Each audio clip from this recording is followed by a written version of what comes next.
Kembali ke mereka, Mu Chen dan Luli yang terpisah dengan Mu Bai dan Qian Er mencoba mencari keberadaan mereka berdua. Namun sesaat, mereka tak sengaja menemukan sebuah goa.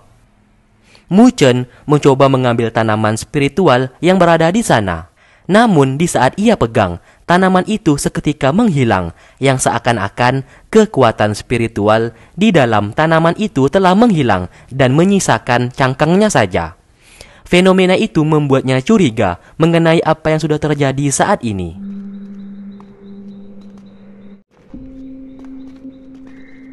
Singkatnya, Mu Bai dan Qian Er berhasil menemukan mereka, dan Mu Chen mencoba menjelaskan mengenai fenomena saat ini.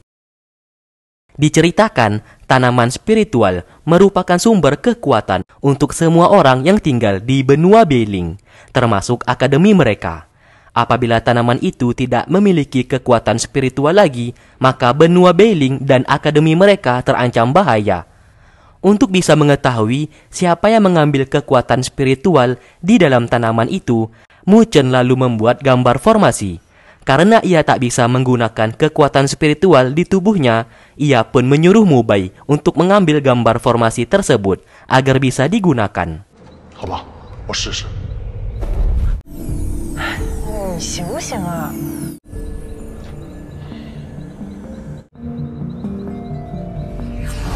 Setelah Mu Bai melakukannya, seketika tanaman di sana mulai terlihat sebuah aura biru yang mengarah ke sebuah tempat. Mu Chen melihat aura biru itu mengarah ke Danau Long Yuan, yang dimana Danau Long Yuan merupakan tempat tinggal naga hitam. Karena hal tersebut, Mu Chen mencurigai kalau kekuatan dari tanaman spiritual telah diserap oleh naga hitam. Sesaat, Mu Chen teringat di masa kecilnya yang dibawa oleh sang ayah ke Danau Long Yuan. Di sanalah ia melihat naga hitam dan naga putih yang sedang bertarung, yang dimana naga hitam adalah jahat dan naga putih adalah baik. 我们立马回去通知我们的父亲。 Singkat cerita, Mu Chen membawa Mu Bai untuk menghampiri ayahnya di negara Mu untuk menceritakan masalah yang terjadi saat ini. Sang ayah menanyakan kepada Mu Chen, apakah benar tanaman spiritual diserap oleh Danau Long Yuan. Mu Chen membenarkan hal tersebut. Mu Chen juga menceritakan kepada Mu Bai kalau 10 tahun yang lalu di saat ia kecil, ia sempat melihat naga hitam dan naga putih yang bertarung. Yang ia tahu, naga hitam sangatlah jahat. Mendengarkan semuanya itu, Mu Feng berencana menemui ayahnya Mu Bai, yaitu Liu, untuk bekerja sama dalam menangani masalah ini. Singkatnya, Mu Bai kembali ke negaranya dan membawa Tuan Mu Feng untuk bertemu dengan ayahnya. Tanpa basa-basi, Mu Feng menceritakan kalau Danau Long Yuan yang ditinggali oleh naga hitam sedang menyerap kekuatan dari tanaman spiritual. Apabila itu dibiarkan begitu saja, maka benua Beiling akan hancur dan anak-anak mereka yang menjadi penerus saat ini juga terkena imbasnya. Apabila Tuan Liu tidak ingin itu terjadi, maka mereka harus bekerja sama untuk melawan naga hitam dan menghancurkan Danau Long Yuan. Karena sedari dulu, naga hitam selalu meremehkan manusia dan menganggap mereka yang merupakan manusia sangatlah lemah. Akhirnya Tuan Liu menyetujui untuk bekerja sama dengannya, dan mereka berdua pun berjanji akan bertemu di Danau Long Yuan. 保总，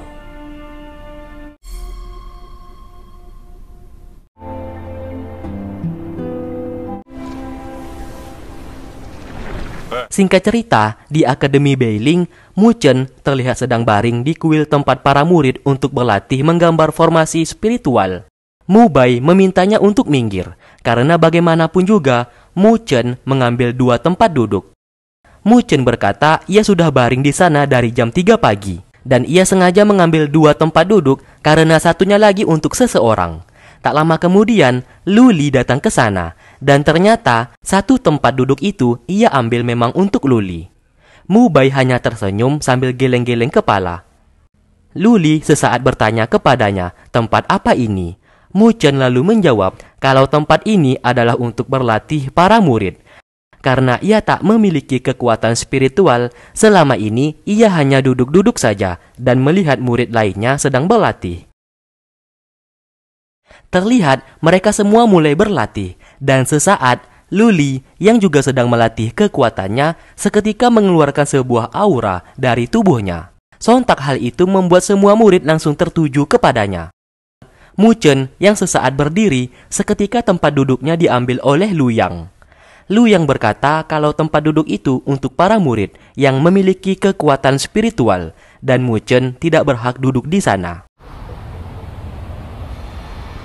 Luli seketika mengeluarkan sebuah tanda di keningnya, dan Mu Chen sesaat teringat akan tanda itu yang pernah ia lihat sebelumnya, yang ternyata di saat ia kecil, ia sempat bertemu dengan seorang anak perempuan yang pingsan di danau Longyuan. Ia pun melihat tanda di kening Luli percis dengan anak perempuan yang waktu dulu ia temui. Akhirnya, semua murid menyadari kalau Luli merupakan seorang dewi yang berasal dari sebuah klan yang bernama Klan Dewa Luo. Karena tanda di keningnya tersebut, Guru Mo lalu datang ke sana dan membawa Luli untuk meninggalkan kuil tersebut. Singkatnya, malam hari pun tiba. Tuan Liu, ayahnya Mu Bai, mendatangi danau Longyuan. Di sana ia ingin menemui naga hitam. Naga hitam sesaat berubah bentuk menjadi wujud manusia. Dari sinilah kita mengetahui kalau ternyata Tuan Liu merupakan kaki tangan dari naga hitam, dan kejayaan negaranya saat ini berkat bantuan dari naga hitam. Tuan Liu lalu menceritakan kalau tanaman spiritual yang sudah diserap oleh naga hitam saat ini sudah diketahui oleh Mu Feng. Dan Mu Feng mendatanginya untuk mengajaknya bekerja sama dalam menghancurkan danau Longyuan, tempat tinggal si naga hitam. Naga hitam di sini tidak ambil pusing, karena baginya Mu Feng hanyalah seonggok sampah, dan baginya semua manusia sangatlah lemah. Ia pun menyuruh Liu untuk mengikuti saja kemauan dari Mu Feng dan membawanya ke danau Longyuan. Naga hitam berkata nanti ia sendiri yang akan membunuh Mu Feng. Mendengarkan hal tersebut, Liu pamit undur diri dan pergi dari sana. Keesokan harinya, Guru Mo menemui Mu Chen dan memberikan penilaian untuk timnya. Guru Mo berkata kalau tim milik Mu Chen sebenarnya mendapatkan nilai yang cukup bagus. Namun sayang, karena mereka keluar dari ujian dan pulang ke rumah, hal tersebut membuat nilai mereka menjadi 0. Guru Mo berkata kalau hari libur telah tiba dan seluruh murid diperbolehkan untuk pulang. Dan ia berkata kalau Mu Chen harus bekerja keras agar bisa menjadi kuat. Karena Mu Chen satu-satunya orang yang tak memiliki kekuatan spiritual, maka dari itu ia harus ekstra kerja keras untuk berlatih agar bisa masuk ke dalam 5 sekolah besar. Setelah Guru Mo pergi, Luli datang menghampirinya sambil berkata kalau ia juga tak ingin pulang ke rumah, karena apabila ia pulang, maka klan Dewa Darah akan menangkapnya. Maka dari itu, ia memilih untuk tinggal di rumah Mu Chen, dan Guru Mo juga sudah mengizinkannya. Mendengarkan hal tersebut, Mu Chen tentu saja tidak menolak, dan ia pun menjadi sangat senang karena ada seorang wanita yang ingin ikut pulang bersamanya. Di lain sisi, naga hitam menemui seseorang yang merupakan Raja Iblis. Ternyata kekuatan tanaman spiritual diserap bukan untuk naga hitam, melainkan untuk Raja Iblis yang saat ini sedang tersegel. Raja Iblis saat ini sedang mengumpulkan sumber kekuatan spiritual agar ia bisa bangkit kembali. Raja Iblis berkata kalau ia akan memanggil anak angkatnya untuk mengurus masalah saat ini dan mencari Mu Chen, orang yang telah membeberkan mengenai danau Longyuan yang sedang menyerap kekuatan dari tanaman spiritual. Baginya sangat berbahaya kalau sampai seluruh orang di benua Beiling tahu mengenai dirinya yang saat ini hendak bangkit kembali. Di waktu bersamaan, Mu Chen dan Luli mengantar King San sampai di gerbang akademi karena King San hendak pulang ke rumahnya. Di saat mereka berpisah, tiba-tiba Susi bersama klan Dewa Darah datang ke sana.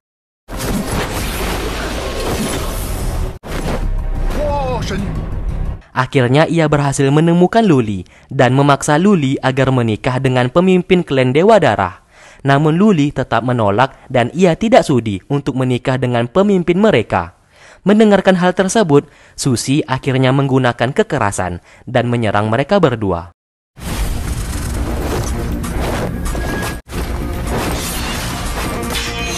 Sesaat, Mu Chen menggunakan tubuhnya untuk melindungi Luli.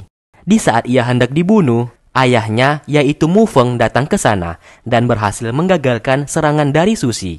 Melihat anaknya dalam bahaya, Mu Feng menggunakan kekuatannya untuk membuat pedang bayangan dan berhasil memukul mundur Susi bersama pasukan klan Dewa Darah miliknya.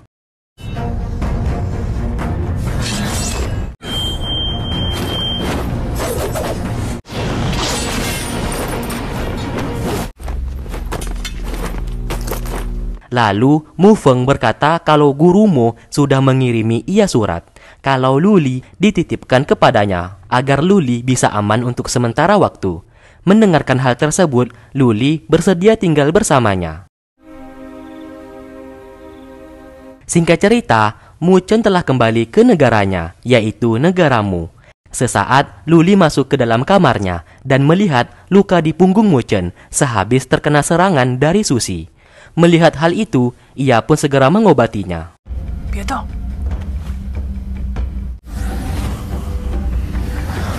Setelah selesai, Mu Chen bertanya kenapa klan Dewa Darah mengejarnya saat ini.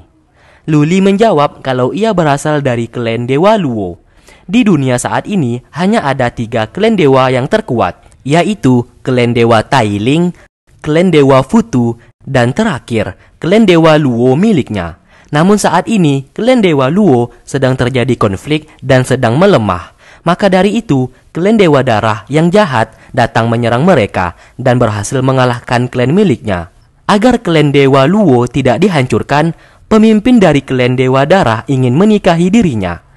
Maka dari itu, ia mengemban sebuah misi untuk mendapatkan darah dari hewan burung merak. Dengan darah tersebut, maka seluruh dewa di klan miliknya akan menjadi kuat dan bisa melawan balik klan Dewa Darah saat ini. Singkatnya, Mu Chen mengajaknya keluar sebentar dan ia menggambar sebuah formasi spiritual.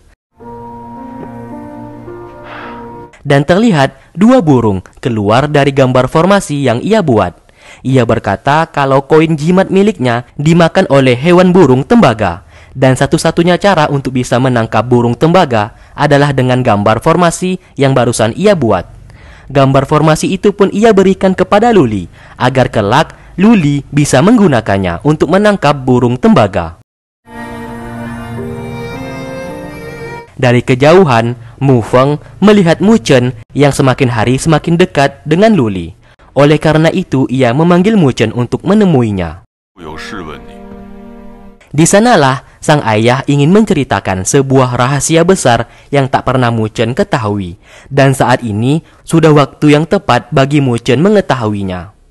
Sang ayah pun menceritakan kalau di saat dulu ia pernah bertemu dengan seorang dewi yang bernama Qin, yang berasal dari klan Dewa Futu, salah satu dari ketiga klan terkuat saat ini. Dan pada akhirnya, sang ayah menikahi Dewi Qin tersebut. Namun di saat dulu, Qin memilih untuk meninggalkan Mu Chen yang masih kecil dan meninggalkan dirinya dengan berkata kalau dewa tidak bisa hidup berdampingan dengan manusia. Bagaimanapun juga, pernikahan antar manusia dan dewa sangat dilarang. Maka dari itu, Qin memilih pergi dan meninggalkan mereka berdua. Lalu sesaat, Mu Feng tak sengaja mendengarkan percakapan Qin dengan ayahnya dan memaksa Qin untuk kembali dan menerima hukuman karena telah menikah dengan seorang manusia. Ternyata alasan Qin meninggalkan mereka karena ia tak ingin Mu Feng beserta Mu Chen dalam bahaya. Setelah mengetahui semua kebenaran itu, Mu Chen seketika terkejut karena yang ia tahu ayahnya selalu berkata kalau sang ibu telah meninggal di saat melahirkannya. Sang ayah meminta maaf karena sudah berbohong, karena ia juga selama ini tak bisa menyelamatkan istrinya, dan pastinya Qin saat ini masih hidup dan sedang dikurung. Maka dari itu, sang ayah melarang Mu Chen untuk jatuh cinta kepada Luli, karena Luli merupakan seorang dewi, dan ia tak ingin hal tersebut terulang kembali. Mu Chen hanya bisa terdiam setelah mengetahui kalau dirinya merupakan anak setengah dewa dan setengah manusia. Sebelum ia pergi, ia berjanji mulai saat ini ia akan lebih giat berlatih agar menjadi jauh lebih kuat. Selain untuk menyelamatkan sang ibu, ia juga ingin menghapus peraturan mengenai manusia yang tidak boleh menikah dengan seorang dewa ataupun dewi. Sang ayah berkata, untuk bisa melewati ujian masuk ke sekolah 5 besar, pasti memiliki rintangan, sedangkan Mu Chen tidak memiliki kekuatan spiritual. Mu Chen menjawab, ia tidak peduli terhadap rintangan yang akan ia lewati. Meskipun berkorban nyawa, ia bertekad akan menjadi jauh lebih kuat. 和危机重重，